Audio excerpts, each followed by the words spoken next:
everyone, hope you all are well. I'm kicking things off today by priming the eye area with my Urban Decay eyeshadow primer potion.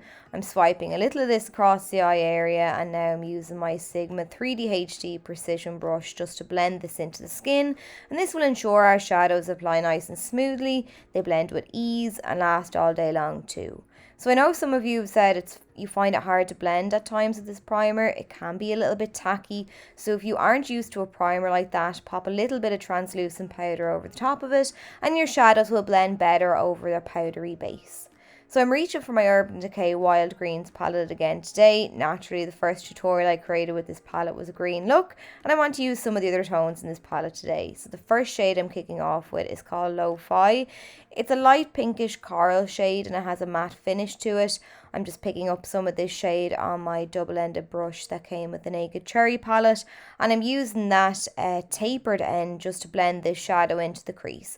Now this shadow is a little bit powdery, so do make sure you tap off the excess very well before you start applying the shadow, or else you'll just have an issue with fallout. But for a light coloured shade, the pigmentation is quite good and it just adds a subtle bit of colour to the eye. So I flipped the brush around now. I'm using that small bullet shaped end just to blend this shadow down along the lower lash line, and to really diffuse those edges I'm using the tapered side again, and I'm just running underneath that shadow. So I'm taking the shade Earthside, and I just figured this was a light brown, but it definitely has more of a kind of mauvey grey tone to it, which I do think pairs well with that Lo-Fi shade, so I'm happy enough. I'm just adding this to the crease in the same way as the previous shade, very carefully running it back and forward using a mix of circular motions and windshield wiper motions to lay down that colour. And once I've little to no product left on my brush, I'm raising my brush up a little bit higher to really fade out that shadow. I'm adding another layer of that shadow now, and again this shade does have a thin consistency, so for that reason it's a bit powdery. When I was picking up the shadow from the pan, you need to tap off the excess, but once you do that it's fine, and the shadow does blend really easily and it's nice and buildable, which I love.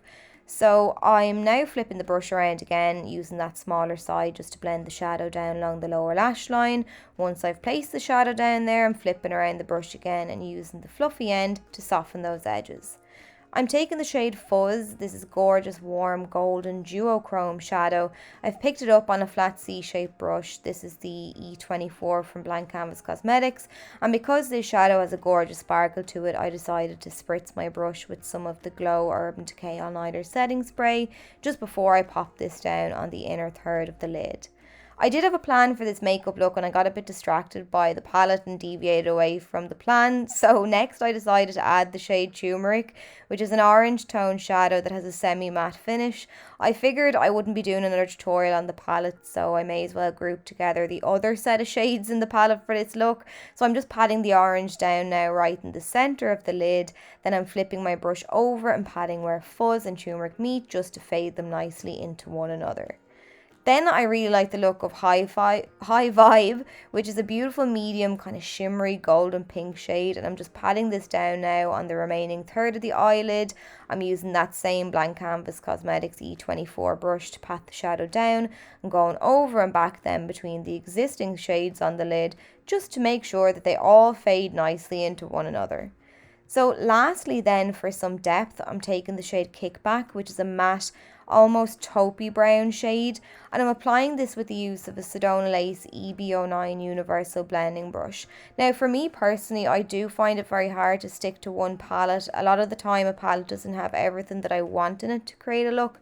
So for instance, with those three lid shades, I would have personally preferred more of a light terracotta transition shade followed by a warm toned brown for depth, and I think that would have complemented the look better, but I decided just to stick to what was in the palette and see what I could do, and the finished look didn't turn out too bad.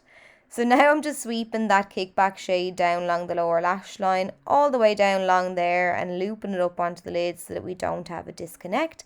And then I'm moving on to the final shadow, which is the shade Chill. So I've gathered up some of this shade on a pencil brush from Sigma, and I'm dusting this around the tear duct of the eye, followed by a touch of this underneath the arch of the brow too, just to add a bit of a highlight to that area.